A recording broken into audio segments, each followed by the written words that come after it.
Hey guys, happy Wonderland Wednesday! You're tuned into Alicyns Wonderland, and I am your host, your fearless host, Alicyn. I'm really excited about the show tonight. Thank you guys to everybody that's tuning in live. Haley! Hey guys, hey Chris, it's good to see you. Thanks for tuning in live, you guys. It really just makes the show so much more fun when you can be here live. Yes! Ryan is here. You guys, Ryan CREGO is our guest today, and it's very exciting. I have been looking forward to this for so long. Ryan CREGO is the creator of ARLO The Alligator Boy, a fairly new animated musical on Netflix. And man, this show is so magic. It's if you haven't seen it yet, I definitely recommend it. Well, without further ado, let's go ahead and introduce Ryan and we can talk about it with him. So, hi guys. Thanks for everybody who's tuning in live. Yay. Yay. Let's invite Ryan, okay? Okay. Welcome to Alicyns Wonderland, Ryan. How are you today? Hi. Hello. Hi, how's it going? It's going good. How's it going with you? It's going, it's going. It's going well.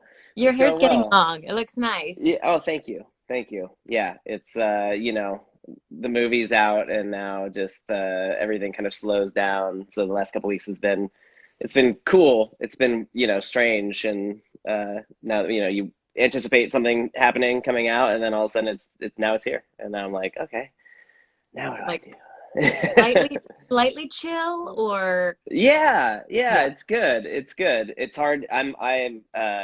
I don't relax easily, so I always want to be like working and doing. I'm just that kind of person.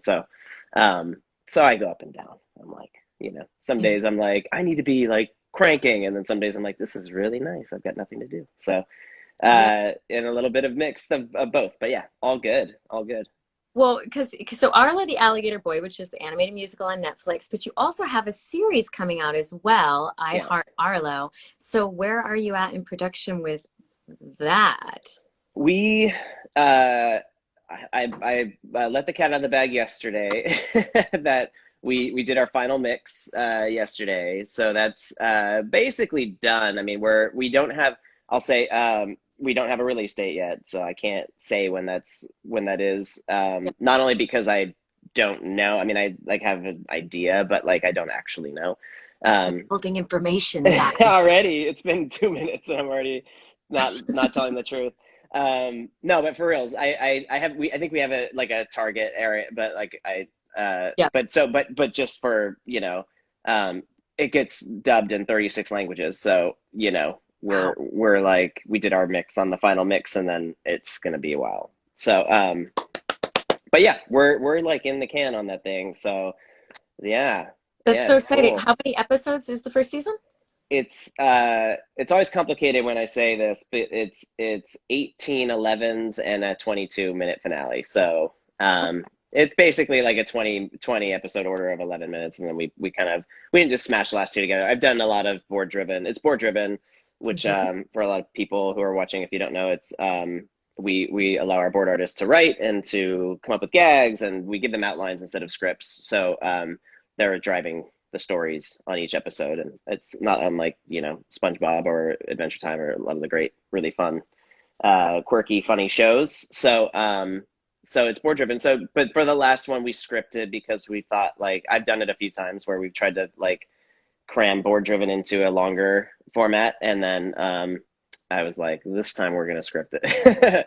Just make it. We'll script it, and then we'll get crazy with it after. So, but yeah. So it's got a 22-minute finale. The finale is a musical. It's got four full songs in it, and it's really cool. So is the whole series musical? Are there songs in each episode? Yeah, throughout. Not every single episode. I think I would say we wrote probably 16-ish songs for like whatever the 20 episodes or 19 episodes. So like close. It's close. There's a couple that don't have songs. Yeah. That's so exciting. Yeah. Wow. Yeah, it's crazy. Well, let's start. I'm curious because I want to start at the very beginning. Just how I mean, you've worked as a storyboard artist, writer, Hmm. director, songwriter, Hmm. musician. You've worked in so many, you've had your hands in pretty much every pot of the animation world. And I'm just wondering, how did you get your start? You're from Northern California, is that right? Yeah, yeah. I'm from the Bay Area, and I grew up in Silicon Valley, so very tech industry area, but not like when I Huh. was a kid, it was like the beginning of tech, you know what I mean? It was a strange, cool. I didn't realize at the time like what a weird place it would be to grow up because you're just like, anytime you're a kid, you don't have any point of reference for your life. So you're Yeah. like, yeah, it's totally normal. Like everyone's parents work at computer companies and like, yeah, Apple computers is a thing. And like, but like then going back in history, it's like, no, Apple computers like started in a garage a couple blocks from my house. And like, it's just the whole thing. Like, then you go like that changed the world in so many ways. And all that was happening out of this place where like at the time that I was born, Yeah. very like orchards were getting taken down and tech companies were being built up. And so it felt normal at the time. Now in retrospect, I'm like, what a trip. But it was Yeah. really boring. I thought it was really boring. I was always doing art. I was always playing music. I was playing in bands. I was like, we Uh-huh. just felt like it's very suburban. And there was nothing to do and no culture, it felt like at the time. Like San Francisco was, maybe 40 minutes away, but when you're young, you don't really have access to the city that way. Um, so I always felt like it was a real dead zone for art and culture. And San Jose was like, I always picture San Jose because it was like the closest big hub of a city, but it was always to me like Kenny G, It was just like soft, yeah, San yeah. Jose. It's soft jazz all day. So you just like that was where I felt like I grew up. So I was always like trying to get out like in my own mind and try to push out into like weird places with friends. I grew up with a lot of artists. We were What always kind of pushing each bands were other. you in? The first band I was in was called Pedestrians of Death and Destruction. So So smooth jazz? yeah, yeah. They were cool. The good guys. Harder sounding than they were. Like we were all really nice kids. But uh, yeah. And then I played with bands that were like I got into like ska and like funk and all kinds of stuff. As I got older, more stuff that was like this, the bands that got more serious as I was getting out of college and stuff were more along the lines of like Wilco-ish, like alt country and folk and stuff. So I've been all over the gamut with music, and I had kind of put it down. Like I just over the last 10 years hadn't really played a lot of music. I haven't been playing in bands and stuff. Really focused on my animation career. Yeah. And Alex Garingas, who I saw on this thing. Hey, Alex, if you're still there. Really like as we started working on Arlo, he was a big inspiration for me and like getting me kind of back in the saddle, getting me back into writing music. I didn't plan on writing the music for this. I planned on I felt like I had so many hats to wear already because Yeah. we were a small production, a kind of, little engine that could kind of production. So I felt like already I was in the process of writing it and directing it and producing it. And then Alex was like, you have to write the songs too. And it was like, okay. So, we did. It worked. I mean, I was very happy. It really ignited something in me that I hadn't, felt in a long time. So that was really, cool. It's crazy you say that because I feel that in the movie. I very much feel that it's just so special in terms of the way you brought so much heart to the story, but also the music is feels like an extension of that. And this story and it's definitely been on repeat here at our house. Cool. And been talking to a lot of people, not just Debbie, but a lot of people in his community that just love the project. So Hmm. I think, staying true to that voice definitely struck a chord for so much of your audience. Uh, Yeah. it's Yeah. amazing. You gotta find that. And I'm still finding myself every time I get into a project, I think I felt very comfortable so back to the career, Yeah. I was a board artist early on in my career at DreamWorks, doing features, and I found a home with the Shrek group. And I was really like, I mean, I was kind of like a class clown. There were a lot of class clowns. Everyone was a class clown on Shrek. But I felt like that's where I kind of fit in the most. I found my voice as like, okay, I can make fun of things. I can like push comedy. I'm not an extremely like, diligent draftsman artist. I'm much more of a cartoonist, and it felt like that was a place where I could do that. And then I worked on a lot of features, and it was really cool. But I always felt like I came from a very like comedy, like I was the punch up comedy person, not really like a big story or emotional story person, and not. But Mhm. even though I felt those feelings, that was not my sort of place in as a board artist, because board artists are kind of cast in certain ways, and not because I just didn't have the skills like to really dial in the real acting. Even though you could feel that, it's like to draw it into, or to draw action scenes, like the understanding of perspective and all of the things you need, camera, all that stuff. So Mhm. things that have kind of come later. So I feel like that's where sort of my home base was for a long time was just comedy. And now getting into Arlo, it's like making a movie. You can't just, like you could just do like crazy, ridiculous comedy, but like then I think you're cheating the audience from having emotional, beautiful emotional moments too. So that's been kind of a new thing for me, of like trying to just, like this movie was a big discovery process, of like what's my voice? I knew what my voice was as a board artist. Now what's my voice as like a truly like original storyteller? And so that's been an interesting piece of the puzzle to fit together. Yeah, and the comedy's definitely woven in there to keep, Yeah. it's a great mix of family comedy, everybody's Thanks. laughing on the couch. It's not just the kids. Yeah. Yeah. I remember I had an executive, one of the executives who brought me into Netflix and who is very familiar with me and my work. And we got into our first screening, and it was just the first act. So if like basically up to Arlo leaves the swamp. Hmm. And I was like, oh, I should probably like talk to I was like, so just so you know, like the first act isn't really funny. Like there's not a lot of jokes. Like I know you guys are expecting it to be really funny, but like you probably brought, they thought like, hey, this is a comedy. And like I'm like, it'll be funny, but in my mind, we had to like really tame down the first act, even though there's like the crazy Edmay song and there's some moments I was like, but it couldn't be like wall to wall, because if you're just wall to wall and then all of a sudden you meet for Alicia and then you meet all these other great, I was like, Yeah. our audience is gonna, their heads are gonna fall off by midway through the movie and not finish it. So that was a funny thing where I just all of a sudden realized I was about to screen something to people who had expectations that were not like, but it all worked out. I mean, they loved it. I think maybe it was just in my own head. I felt like I needed to say it, but yeah. You're like, okay, that the heart balance is heavy on the heart, Yeah. but it will get, Yeah. yeah. Yeah. I love And that first act. I love Edmay and Arlo. I think that that movie, not to say the movie was, I love the movie, but like the movie of just Edmay and Arlo in the swamp, like with nice, peaceful, sweet, all those backgrounds are so yeah, beautiful. Like that would be it's like I could live there for the 60 minutes prequel. or, yeah, exactly. Yeah, it's funny because I think the very first time I watched the movie, my son was watching it and I came in halfway through and then watched the first third at the like later. And I was Cool. like, oh, just so touched by that location was so rich and detailed. Yeah. Yeah. It Did the was really location beautiful. did the locations in the film have a special meaning to you? Um, New York for sure. I unfortunately had like kind of planned to visit a lot of these places and to do that like during the process, and COVID hit and that was like, totally derailed.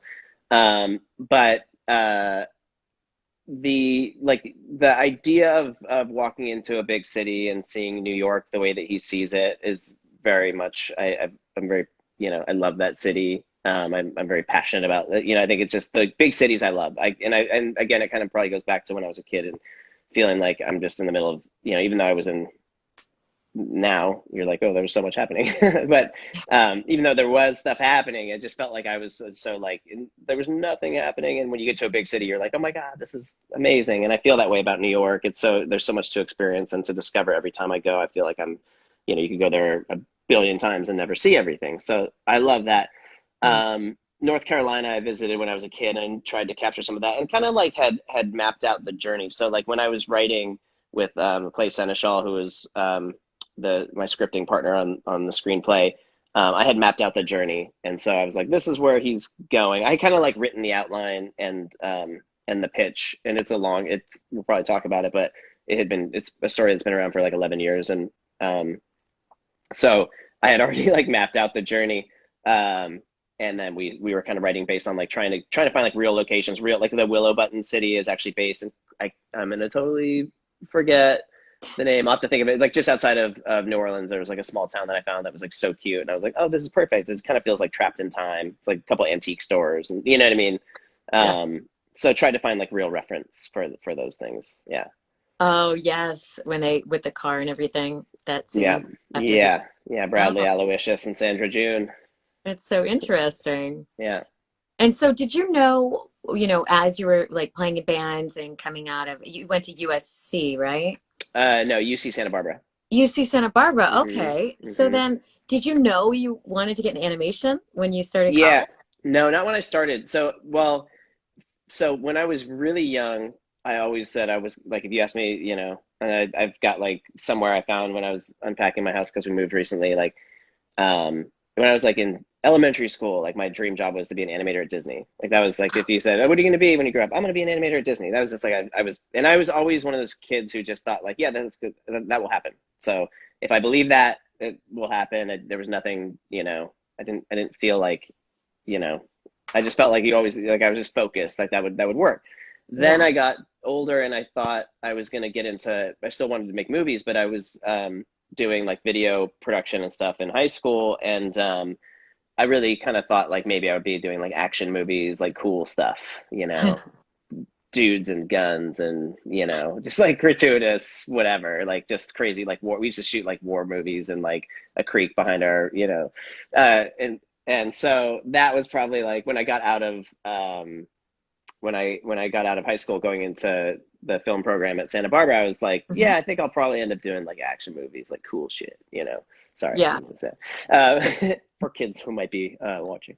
But then I took an animation class in my first year, and I was like, oh my God, this is what I love. Like, stop being an idiot. Just realize that like. And then I came back full. It was like all this, love.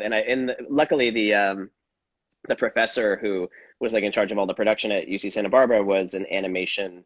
He was like in the first class of animation from USC, so he knew like just a lot. He was like he had gone to school with like I don't know if John Lasseter went to USC, but he knew all those guys. Like he was kind of in the contemporary of like that era of animators and stuff. So he was an awesome resource, and we started I took every animation course I could take, and then we did independent studies. And he got me an office, and I made films. I made stop motion movies. I did hand drawn. So I had kind of created my own. By the time I got to my sophomore year, I had like exhausted all of the animation courses because there were like three at UC So it Santa wasn't a Barbara. major, it was just like No, you were yeah, just building your own thing. yeah. Wow. And so I graduated with a film studies degree, and all of my extracurricular, all my what do they call them?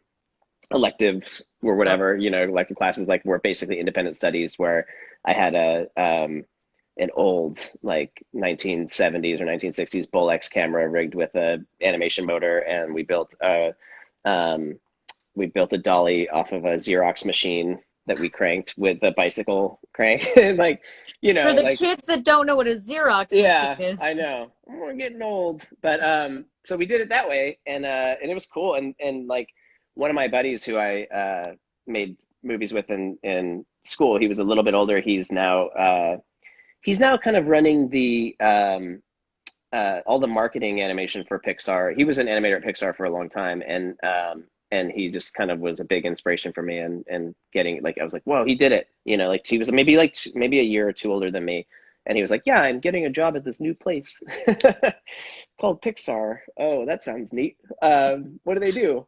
So then he's got this like sweet gig where he's doing like the Luca posters and all that stuff, all those Oh, like cool. He does like all the like key frame animation poses. He's he's a rad dude. wow. Yeah, so it was a very small program. It was like me and him. Yeah, Wow, I'd love to pick his brain. That's so yeah. interesting. And so, do you think you got more opportunity to try different things since it was a smaller program? Yeah, yeah. And I think, it really gave me my own sort of I was the film studies program, the studies of it all is basically you're analyzing film, and you're analyzing like you're studying like Eisenstein and like all these like crazy like film theorists and stuff, and you're Mhm. watching like most of it they call we always joke because they call classic Hollywood cinema like it's a bad thing. It's like a bad word. We call it CHC. And they'd be like, CHC does this, but like independent art films, And I was like, but how are we going to make money?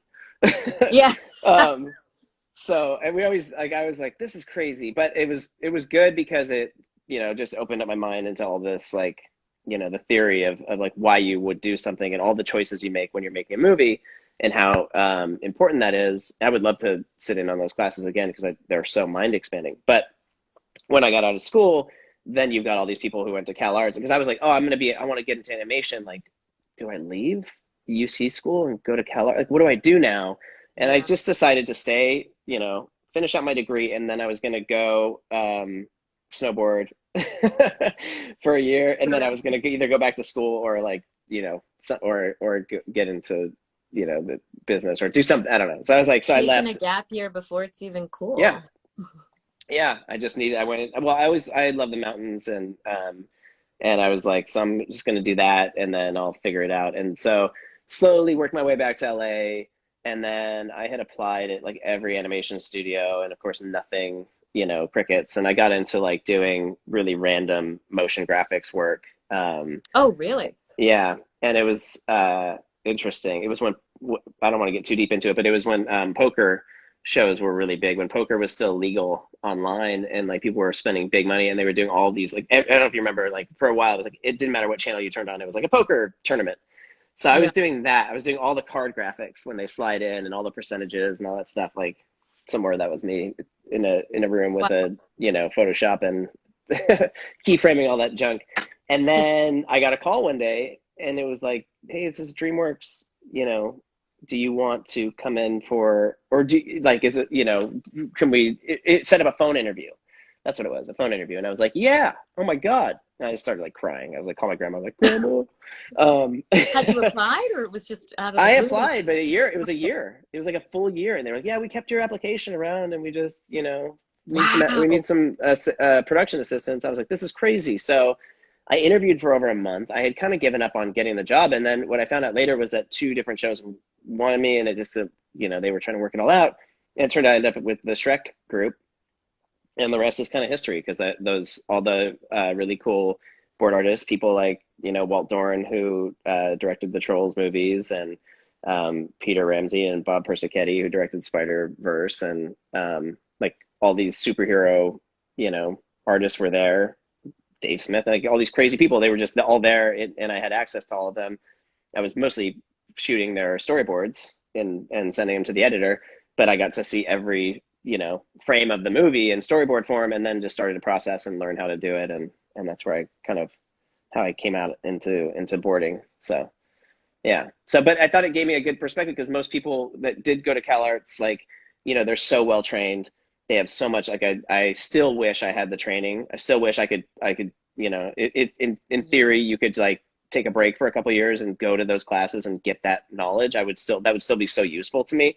But at the same time, I felt like I was also coming from such a different place that maybe that worked to my advantage because, I was just a wild card kind of person to Yeah. have on a crew. Yeah. Well, yeah, exactly. If everybody's cut from the same cloth and then you come in with Yeah. a different piece of fabric, it's Yeah. It's the guy giving. who doesn't know anything. But he's Uh, charming. but yeah, exactly. I can BS it all day. Yeah, so Arlo the Alligator Boy, it's just such a beautifully crafted movie, and the music is so catchy. Did you always know you wanted to write a musical? Yeah. Yeah. It was always a musical. And I think, I had worked in some, shows that had music, like had musical moments, but I had never made a musical, and so that was a really big educational process for me, and like learning, trying to figure out like, and I still don't think I've learned it. I just think that um, I and I was joking. If you've watched any interview, I probably say it every time, but like I Googled like how do you make a musical because I was like, oh God, they're gonna make it. We're gonna make a musical. What do you do? Like what is that? What are the things? And I'm a big fan of like research, anyways. Like I think it's very important to see what people say. You don't have to follow it. You just what's out there, find it out. And so I was like, oh, that's interesting. And we definitely like did not follow a traditional path for like what a musical would be, because I think if you look at like the Disney musicals, there's probably like 4 or 5 songs, like true songs. If you look at Broadway, it's like wall to wall for Hmm. them. You know what I mean? Like it's not Yeah. entirely, but like so we're somewhere in there in between. I think we've got like 24 minutes of music of songs within a 90-minute movie. So it's a fair amount, but it definitely became um, the thing that was driving the movie forward were those songs. Because as Alex and I started to write, we were writing the songs at the same time we were writing the script, and we had about four songs. We I think we turned in like six songs before we got greenlit, but I think we had like four songs, like Beyond These Walls, More, an early version of Wash the Hurt Away, which changed pretty dramatically, and there was one more that stuck around, and I can't remember, but we had kind of like a grasp on a handful of songs that we knew were like Beyond These Walls was the one that was like, okay, this is where we go. Like this is the movie. That's the cat. Um, yeah, it was. We had written a number of songs, and then when we kind of uncovered that one, that was where we went like, oh, okay, now we've got something that to like set the bar is up here. Like this is where the bar is. So now every song has to like we're reaching for this, try to make it as good as Beyond These Walls because that song is really good.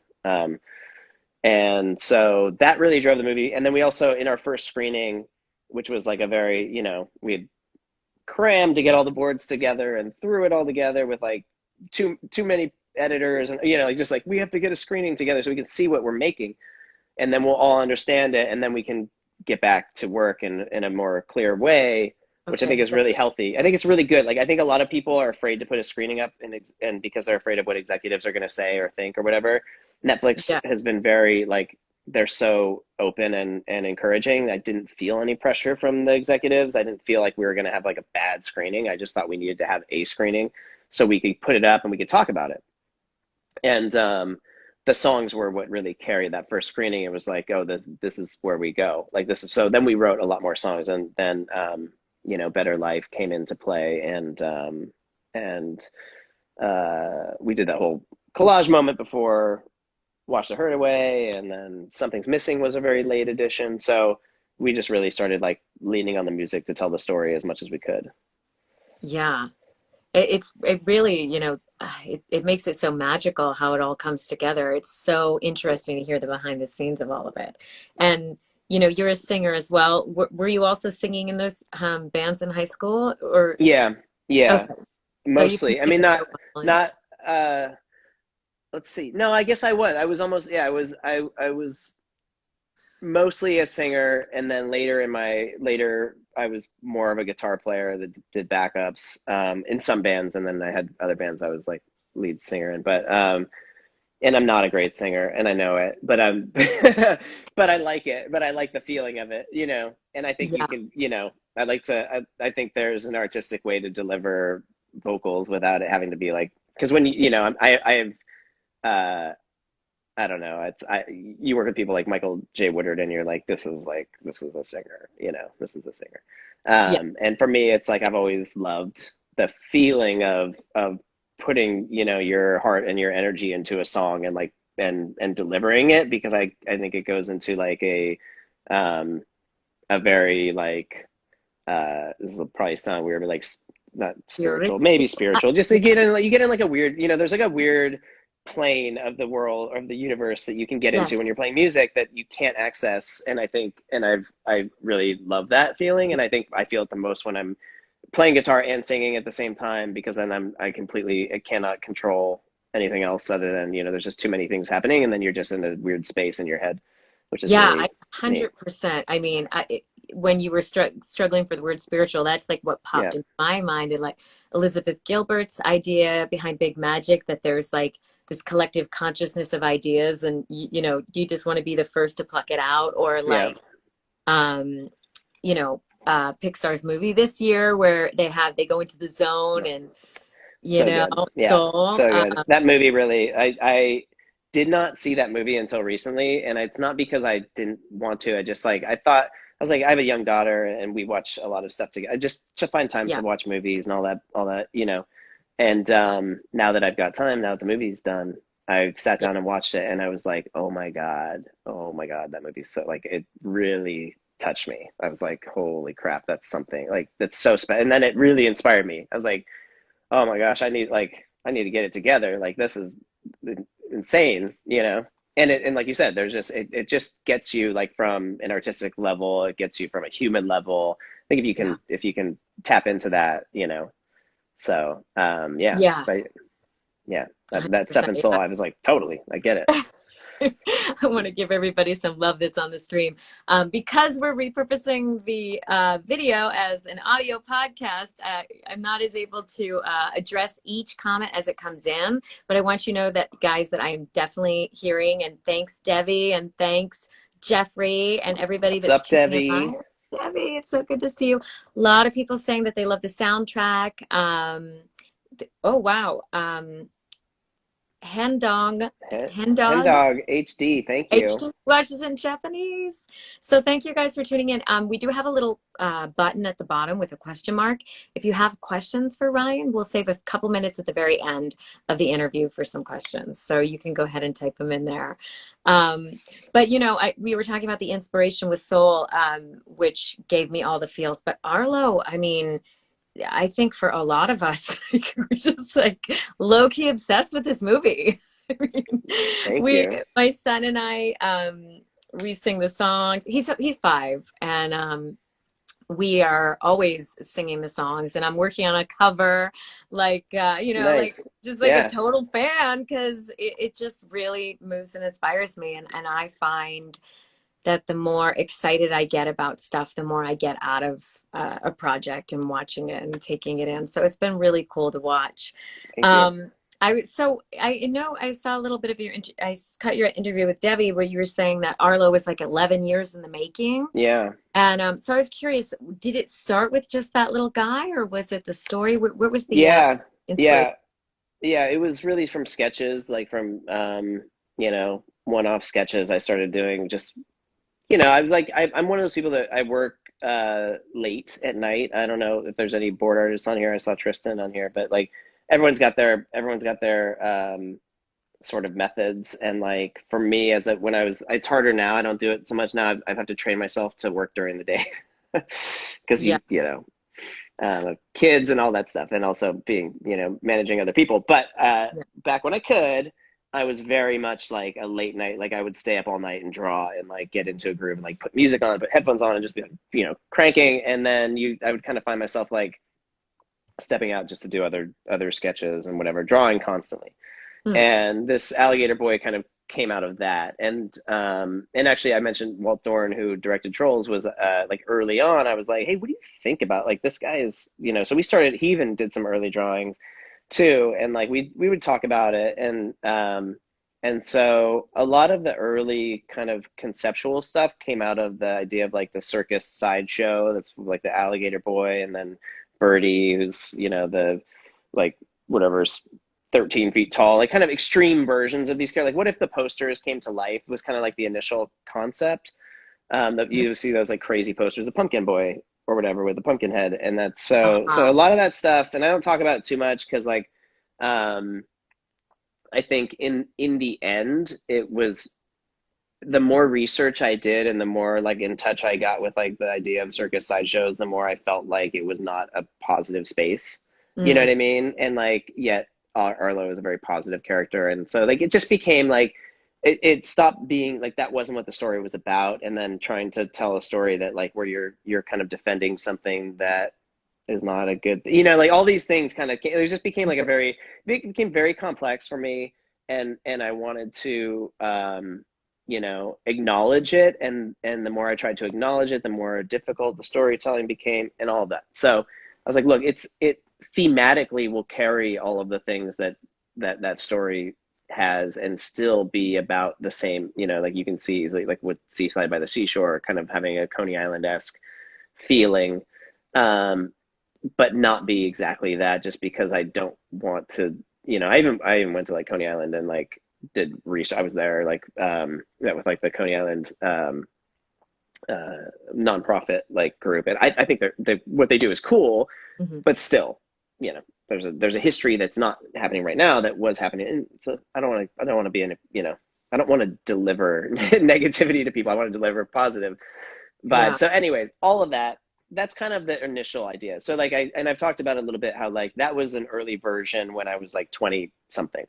And then, however many years later, 7 maybe or 8 years later, I'm looking for a project to develop. And my wife was the one who was like, you really should, bring Arlo like out. That's such a good Yeah. project. And I really love that. And so that's when I took a different lens to the project and tried to figure out like, is there still a way to tell the story? Is there a way to do it in like a really, sweet and positive way? Because it was always about this character was always like really ultra positive in the boards and or in the drawings that I had done. And I was like, I love that. Like he felt vulnerable. You want to like him, but he's got all these sharp teeth. So like if he walks into, you know what I mean? Like he walks into a place and he's like, but he's not a bad, it's like Edward Scissorhands kind of feeling, Mhm. where you're so clearly like, oh, that's, you know, everyone's going to be a little bit like, please don't touch me. Don't bite me. Um, but so yeah, anyway, so my wife really helped me kind of like get back on the Arlo train and like dust it off and then take a new swing at it and a new approach. And when I did, I found that I really found a lot of love for the characters and for the project, and was able to bring it to Netflix and pitch a series and a movie at the same time, and they were really excited about that, which was crazy. And so I felt like I just, you know, uh, I don't know. It's like I felt like I was like, oh my God, are they really doing this? And like if they are, like I need to run. Like I need to grab this thing like and just run and not let anyone stop Oh, me until you know what I mean? run with the I'm ball. just gonna yeah, run with the ball. Like I'm gonna get there, I'm just gonna finish it and like don't, like get as far as I can before someone realizes I like they made a huge mistake and they hired the wrong person. And this like shouldn't happen. So I was I wasn't sure if you meant run in the other yeah, direction. no, no. Ah! No, run with it. Like, as I was like, oh my God, really? Okay. I need to do this now. So I feel like one of those, just in life, when you're given an opportunity, you have to take advantage of it and to the full extent you can. And, I gave everything that I could to this movie within the confines of my own, like, personal, abilities. And I put my family is my priority always. But Yeah. then beyond that, like, everything that I could give to this movie when I can. And even then, I mean, I involved my daughter in it. She's in the movie and she was always like watching. She was in the studio with me and Alex when we were recording Michael. Um, and my wife was always around and stuff. So we're not, it's not like I don't just turn off the Arlo and go do that in a corner somewhere. Like we're very much a family operation. But yeah, That's something yeah, I was going to ask you because I know, working in animation, then you're around children, you're doing content for children, but then when you become a parent, I yeah, think everything just shifts. And for me at least, I was so much more able to get into the mindset of what entertains kids and the joy and the freedom in that play. Um, yeah. At your daughter's pretty young, right? 3 or 4 Yeah, years? she's like 3.5. She's Okay. like 3.5. So she was actually born the day that I got the go ahead from Netflix that they were going to develop it. So they were like, okay, the deal's happening. Like they had told me they were going to like, but it was like, Yeah. okay, we actually have a like deal in hand. And I remember very clearly, I have a very lovely lawyer. I don't use like agents or anything. I'm not like, I don't know, I'm not that Hollywood, but I do have a wonderful lawyer who's like a grandma. And she's been in the industry Aw. forever. And she's always like telling me like, Ryan, she was Steve Hillenberg's lawyer, so I have absolute love for her. Like anyways, great. And she goes, you need to go quit your job. And I was like, what? And she's like, you need to do it today. And I was like, but my wife is in labor. And so I was with my wife and she was like, it's okay. We hadn't gone to the hospital yet. She was like, it's okay. So I dropped her off at the Galleria in Glendale and she went and bought baby clothes while I was in an executive's office saying like, well, I got a movie at Netflix and I'm gonna have to put in my notice. And it was like the craziest day of my life. I'll never forget it. So I always marked Wait, so your Arlo. wife was like physically in labor, Yeah, like yeah. She's like early buying. Yeah, stages? yeah. She was like in Zara at the Galleria buying baby clothes. Hopefully she's not watching right now because she'll be like, when I come downstairs, she'll be like, "Why are you telling that story?" Um, Buying baby That's clothes amazing. and having contractions while I'm in an office like a couple blocks away, quitting my job, uh, And then Wow. but Arlo is exactly as old. Like at least the production at Netflix is exactly as old as my daughter. So Wow. yeah, That is amazing. to the day, it's exactly that old. It's What so the funny. universe was just like, you're expanding in so many ways. Yeah, Your life is I know. expanding. It was a crazy like week, I guess. And then yeah, Yeah. wow. They always say babies bring bread in more ways Yeah, than one, I guess. yeah, we got another one on the way. So I feel like it's Oh, that's September. So I should have a deal coming for a new project in September. I want to do it okay. like you cannot tell me yes until whenever the day is September or whatever that day is. I'm a Uh, September baby, so that's a right good. on. What's the I due know. date? Right now it's the 16th, I think. I think That's we're my 16th. sister's birthday. Yeah, my dad's the 10th, and he's a very cool dude. He's a very Yeah. mellow. I'm hoping for, my daughter is very chill, but when you get the chill one, you're like, uh-oh, there's got to be a crazy one somewhere. Yeah. It's gonna be. I can't think about what a chill child is like because my child is not chill's not a word. Yeah, I mean, I use chill It's a with like within the confines of just like other fatherhood. other kids that I've seen, where I'm like, whoa, we're Oh my good. God. Yeah. But 3.5, wait, so that's like, it only took you guys 3 years to make this entire Yeah. movie? Yeah, we went light speed. It's very much I look at it as like a an independent movie, even though Netflix is obviously a huge company. It's very much like an indie movie. We operated at a TV pace rather than a feature pace. Hmm. We got a little bit of leeway. I pushed, for as much as I could, but also to make sure that I was being responsible, because I want to keep working in the industry, and I feel like, you don't want to just blow a budget on your first movie and be like, oh, like, sorry, I didn't know what we were doing. Like I felt But it like I was knew. cool, right? Yeah, right. I hope it was good. You liked it. So we really went at a I would say, and hopefully all the people that worked on it would feel the same. um, we made decisions, we stuck to them. We didn't like, I didn't want to burn out my artists. I wasn't trying to do like a feature's worth of work, like, or at least a feature schedule's worth of work in the time of the schedule that we had. So I made that my goal was like, I'm going to make decisions, and I'm going to like take responsibility for those decisions and accountability for those decisions, and like make the best movie we can make in that time frame without like ruining people's lives, because I didn't want people to work, I didn't want people there overnight. I didn't want people like, it happens. I've worked in the industry a lot where you get onto projects, and the schedules never meet the expectations of what the studio has for them, or like whatever. So I always feel like that, is can be curbed from a management, from an executive producer standpoint, if you know what you're doing.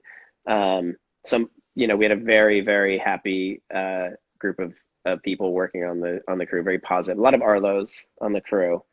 And so yeah, so we just cranked. I mean, we cranked out the movie really quickly, and then we made adjustments one time, and then a lot of people rolled off onto the series, and I kept like maybe 3 artists on board for a couple more months, and myself boarding at times, and just finishing it up and trying to make the best movie we could with the time we had.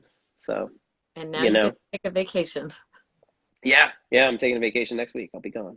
But Oh, I think that I think I wouldn't do it differently. I think, like we could have done more with, you can always do more with more time and more yeah. resources, but like I think that we captured the spirit of what this was. And I had been thinking about it for a long time. Obviously, had been, thinking about it for 11 years. Yeah. I don't know I don't know how much better. I think things kind of like, start to um the ability to make something that much better, like exponentially better after a certain point, like it doesn't work. You know what I mean? Like it doesn't, you can stay on a project for another year and maybe get like another 10% better, Hmm.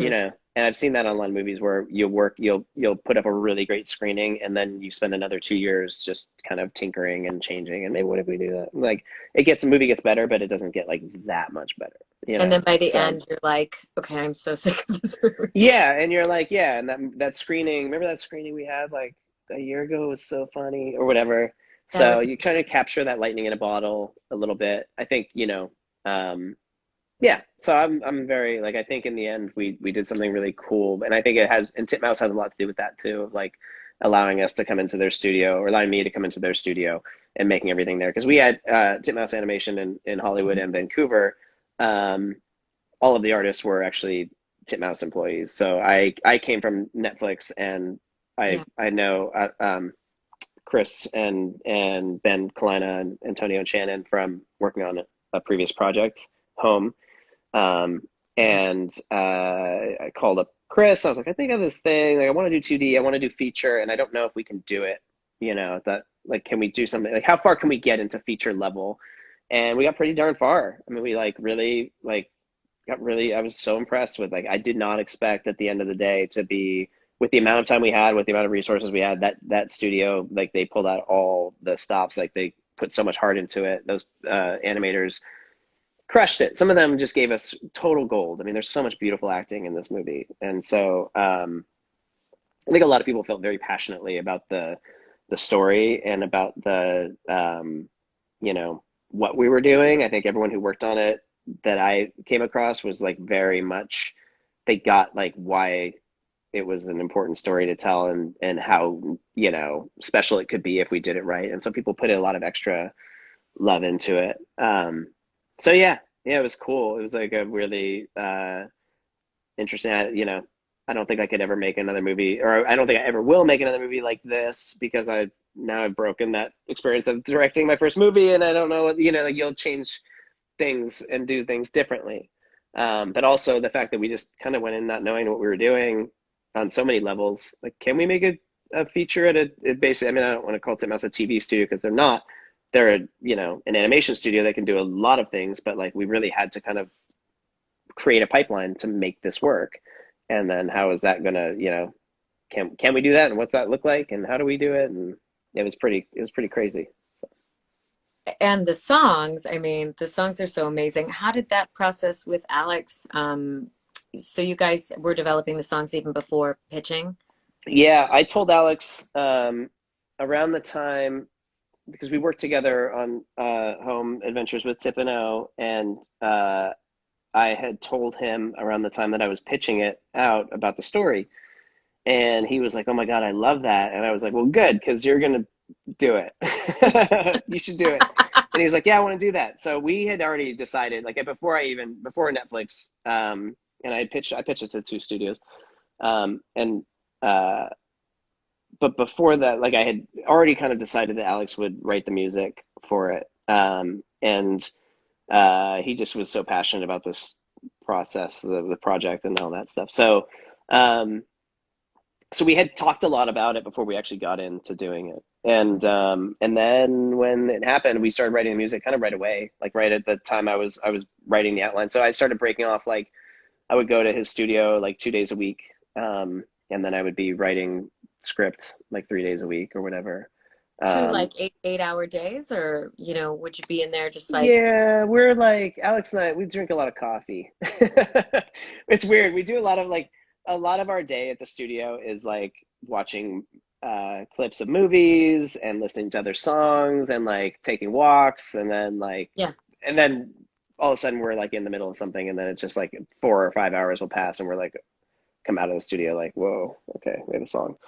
wow. Um, we don't force the process, and a lot of times we make stuff that's like fine, good, not great. Like, we're just like, we'll be like, okay, and then we'll come back the next session and be like, yeah, let's listen to that. That's fine. What if we did this with something different? So we have a lot of like a graveyard full of songs right now that you know probably won't do anything, That but is you it, never right? know. Sometimes something might feel right. Sometimes we have done it. The Something's Missing actually was one of the first songs we wrote for Arlo, and it was meant to be Beyond These Walls, and then we abandoned it because it wasn't feeling right. And then Alex put it in the score when Arlo and Edme are sitting at the table, and she's telling him about she shows him the bracelet, gives him the bracelet. Huh. That if you listen back in the movie, that Something's Missing is playing there, and it's a banjo version of it. So he had kind of broken out that Huh. the theme from Something's Missing, and we had the initial version had like banjo and slide, and it was much more like kind of rootsy, and then like brush drums and stuff, like, so he had kind of borrowed some instruments from the very, very first version. So then when I got to the end and we were like looking for a song for Arlo and Ansel for that moment, because it felt like the discussion wasn't working, and I was like, yeah, they just need to sing it. Like he sings when he's feeling something really extreme, and that seems like the way to do it. And then maybe we can kind of have a duet, but not a true duet because they're not in sync with each other yet, so they're kind of singing against each other. Um, and I just went back into like all of the songs because I've kept like a track list of like all the discarded things, and just started listening through to see if there were any ideas to borrow from. Hmm. And then Something's Missing hit me, and I was like, yeah, and he borrowed that score from that moment when he gets the bracelet, and that kind of feels appropriate. So that was like weirdly like kind of coincidental that when he gets the bracelet and learns that he's got a dad, that it's actually the song that he sings later. It makes sense. Like it makes us seem like we were really smart, but it was more just like in retrospect, I was like, that's a good. And hey, look at that, works too. Um, so then we rewrote that, and Wow. um, yeah, yeah, and Vincent Rodriguez is insanely. He gives me goosebumps on that song. Like when How the how did first you find Vincent? Was he always like someone you had in mind, or did it was Lambert because No, he auditioned in a pretty traditional way. That role was tricky um, because I think a lot of people wanted to play this like yeah, upper crust kind of hoity-toity, and it made him very unlikable in a way that I think if Ansel was too unlikable, you couldn't root for Arlo to want. I mean, he did put his kid in the gutter. You So don't think you don't we think too still hard love about him. you don't think too hard about that. He's confused. Um, but yeah, basically, it felt like that character had to be likable in order for the movie to carry any kind of, Interesting. because you couldn't Yeah. root for Arlo to really love someone who was just like really unlikable. And I think the very first take, like when we did in the first screening, that was the case, and it was like, this Ansel is really hard to crack. And so we had kind of, the casting on that one took a while, and then Vincent came along, and he's got such a lovable, warm presence and voice, and I felt really bad, like going, by the way, you're playing a jerk, but we'll redeem you, and you'll be cool in the series, but you're gonna be a jerk, and it's like, Yeah. it is so not him because he's such a. I don't know if you've ever met the guy, but like, he is just a total like ray of sunshine, like as Michael J. Woodard is, um, and Mary too. They're just all like very bright, positive, warm people, and so it was really funny to be like, oh, okay, here you go. You're kind of a villain, but you're not like totally, but you are. But Yeah. his voice is insane. I mean, his voice is he's got all of that polish that is comes with a theatrical, like musical theater Mm. background that is really his voice is so present. And then Michael has all of this finesse and sort of, soulful kind of runs and all that stuff. And so I thought the two of them together, I thought their voices worked really well together. Yeah, it really is amazing because that is the common thread is this real light of positivity that in a way was almost a blessing, the timing of the release, because so many people needed that at that time. Yeah, I was very happy to be putting something positive into the world, as I always hope to. And I think like as I think about developing new projects, sometimes I find myself going into places where I'm like, that's a cool story, but like, where's the hope? Yeah. Where's the love? There's so much like, cool junk out there, but like I think that's what makes Arlo really special is that it is, it's complex, and there's some negativity. It's not doesn't say the world is perfect, Hmm. but Arlo is so full of joy and hope and positivity, and the songs are bright, and it looks beautiful, and it's fun, and like the characters are celebrating each other and lifting each other up, and at the end of the day, like I think it leaves you with a very warm feeling. And so I was very happy that like during what has been such a trying couple of years, to kind of have something that we had, obviously started well before a pandemic and all that stuff, but like just to have something that really stood out as being a positive, you know, a big plus for people and for kids in particular. I think kids got really, a bad deal on on this Yeah. thing. Like it's like I think it's obviously it's coming back, and people are it's getting better, but I think about like the lack of freedom for children, and the idea that they have to put on masks to go to school and all of that stuff, like can't see their friends, and like they need positive as much positivity, as much fun and joy as they can get. So that Yeah. felt good. I was like, good, we're doing something cool here at a good time in the world to be doing 100%. that. Yeah. And you have that like that crossover where there's like the shows your kids want to watch and the shows you want your kids to watch, and Yeah. rare like intersection where it's like, oh yes, like not only do I want you to watch this, I'll sit down and watch this with you. So I Yeah, think that it's was the cool. hope. That was the hope. I mean, I think, I've and I think part of it kind of goes back to like just coming out of that like Shrek, you know, kind of feeling like I think Shrek has always been such a great marker in animation for yeah, it's not the most like um compelling, heartfelt, whatever, but it does do this thing where it really brings an adult vibe into Mm, children's, into a family setting where there's a lot of like, there's there's just a lot for a family, like for families of all, like for all ages to enjoy and to get. And I always hope that like we would do something like that with Arlo. It's obviously not Shrek, but that it would have that feeling that you could sit down on Saturday night and watch it with your kids and get something, as an adult and still enjoy it and be like, that's cool. The songs are good, and like, there's some funny stuff, and Jonathan Van Ness I love from Queer Eye, and you know what I mean, like all those things where you'd be like, this yeah. is Like, yeah. wait, I recognize that voice. Yeah, Yeah. that's so fun. Well, I want to be respectful of your time, and I know we have a couple questions. Are you okay to Okay. take some Yeah. Yeah. Yeah. audience Yeah. questions? Hmm. Great. For anybody that's just tuning in that isn't familiar with this show, this is called Alicyns Wonderland, and it is a weekly IGTV show and podcast where we interview people that work in animation and video games. So if there is a special guest that you would like to see, send me a message and I'll see what I can do. Okay, let's see. Well, Debbie has a question about whether we watch Soul with our kids, and whether the movie's kid friendly.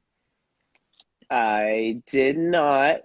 I want to, and I'm not sure. I'm on the fence about it. Like I really want to, and I think she would get it. Like we've had, a number of conversations about death Mhm. and things like that. Like I think we don't shy away from it. We talk about everything, but I don't know. Like I don't know. I don't because the last thing I want to do is like put some, like one of these days for sure. There's like talking about it and like having an awareness, and then there's that day where they're like, I can't sleep. Like, Yeah, uh, I don't know if I want to cross that bridge, but I think I yeah, want to. I think she would get a kick out of like the cat and all that stuff. But yeah. yeah. For Bodhi, my son, we crossed that bridge sort of early on in the pandemic by something I had said, which I think, so he'd already crossed that bridge. And so we spent a lot of time talking about dying and death and what happens and different theories of what people happen. So it was good to watch Soul and be like, this is one artist's interpretation of that. So I think where he's at 5, if he was 3, it might be different because he hasn't necessarily thought too much about that and formulated his own ideas. Yeah. Yeah. So we did watch it together, and he likes spooky, scary. He's not like me as a kid that was like frightened by everything. But so he was on it. So I think it really depends on the kid, I guess, where they're at. Yeah. Hi, Um, Steph Rizzo. Steph Rizzo is an amazing artist. For anyone who wants to go check out her stuff, go do it. hey, Steph, thanks for tuning in. Okay, so Tristan asks if you wrote songs for the feature and the series at the same time, or did you wrap up the feature and then go into the series songs? We wrapped the feature and started getting to the series. It was actually really hard. It was getting started on the series music was very difficult for me because I felt like not entirely tapped out, but it was happening. We wrote the first couple songs before the pandemic, but a lot of it happened during, and that was an experience. But Yeah. Wow. because we wrote literally over Zoom, like Alex would turn on his speakers and through his mixer, like we'd write over Zoom, and I'd be sending guitar things back and then vocal ideas back. There was a lot of mailing tracks to each other.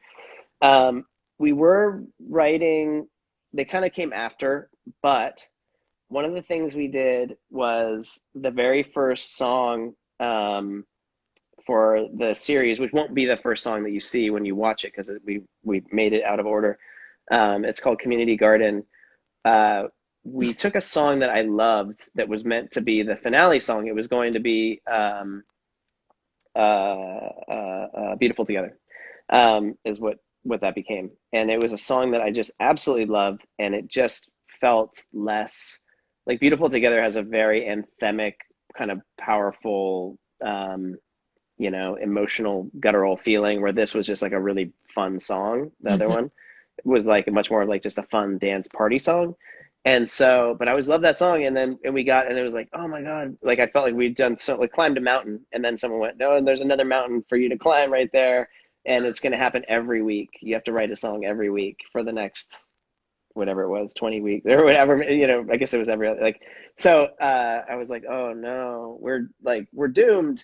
And so the first song we just took, we took a song that we had already written and rewrote the lyrics, and it's amazing. It's still one of the best songs on the series. It was like a good repurposing of a song that was really good anyways. So it wasn't Yeah. like we put something junky in and just went like, this will work. Like it just happened to be, but it gave us a really good feeling of like, okay, we can do this. And also, then just the groove got going for the series. We just kind of turned on that first Yeah. song, and yeah, yeah, Yeah. Yeah. You're building on that, yeah, Okay. Whew, all right. Yeah, we can do this. Okay. Yeah, we can do yeah. this. All right. Yeah, that was a challenging thing. The series, writing music for the series was very challenging, and I think we have a lot of really great stuff. But writing music for the movie, I was there. Had written the movie and was writing the songs and was directing the movie, and I was so there all the time in my brain. And then the movie was still going on, and I was overseeing the series, and then writing the songs just took, because sometimes a song happens in an hour, and sometimes a song takes days. And so it felt like a very crazy amount of pressure during a period where I was already under a lot of pressure. So yeah, so that was tricky. But in the end, I think the series songs in some ways are, if not as entertaining, I think a lot of people that I've talked to that are on the inside, Mary Lambert being one of them, Birdie, like the series songs more than the movie, which is crazy. So I'll let you guys make up your own decisions when you get to hear them. But yeah, Will they release the series songs to for streaming as well as Spotify and I stuff? hope so. Yeah, I don't know. I don't know the answer off the top of my Mhm, head. Like we don't have. I'll say that it hasn't been like set in stone yet, mhm. but I hope so. I mean, I think it would be advantageous. I think what my hope was always that like people would, what your family is doing, Alicyn, which is like you watch the movie and then you kind of live through the music and then you return to the movie again. And um, that's how we kind of operate in our house. We listen to a lot of music, mostly, we listen to a lot of Disney musicals and things, and it keeps it alive. So my hope was always that would do that. So I don't know that we've found. It's something I need to kind of now that we're kind of at that point, because I don't know when the series will release. We have a little time to figure it out, but yeah, that's the hope. That'd be great. Yeah. Do you have a lot of fans covering the songs on YouTube and whatnot? We see it from time to time. Tristan and Devi, who are both on here, have put forth amazing versions that have. I think when we did this CTN Expo, and Tristan covered. Oh gosh, not Watch the Hurt Away. What am I? It's Follow Me Home. It like I was actually out at the beach when I heard it. It was so Oh, crazy, and was like crying with my wife. Like we were like, "Oh my God!" She's like, "Have you seen this?" Because Alex found it, or someone posted it, and and it was so weird because we were like at the beach listening to Tristan's version of Follow Me Home, and I was like, oh my God, this is crazy. People are actually like not only like listening to the music, but like turning it into something that they feel. That yeah, Being inspired by it. You yeah. guys send me those covers. I would love to share them here if you have them available on Instagram. It's funny, I was just going to go to a question from Tristan. I'm assuming this is, oh, Tristan. Which song in Arlo was the most personal for you to write?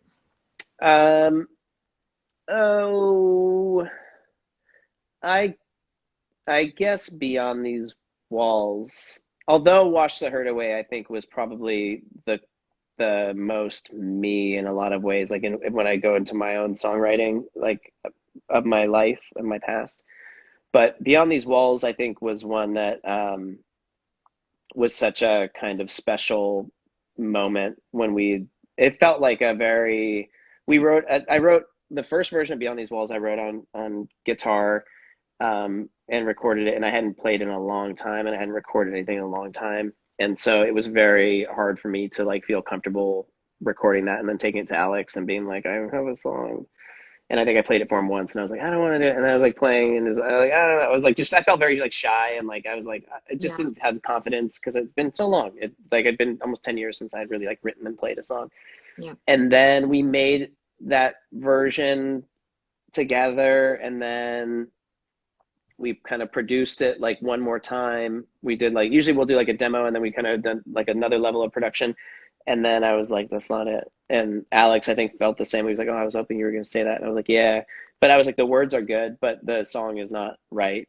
And then we went back in like the next day and just started doing the chord. He started playing the chords of what we have now, and it all came together. And then so that one was like a very magical sort of experience, and kind of I felt like I shed a lot of like, you know, being afraid of writing songs again and all that stuff. Like it, so while uh, and lyrically, I'm just very proud of that one. And then Wash the Hurt Away, I'm exact like very proud of the lyrics there too. I think that's one that I'm very happy we could get that into an animated family film, because you don't get to see a lot of songs that go that, you know, Deep. deep and dark and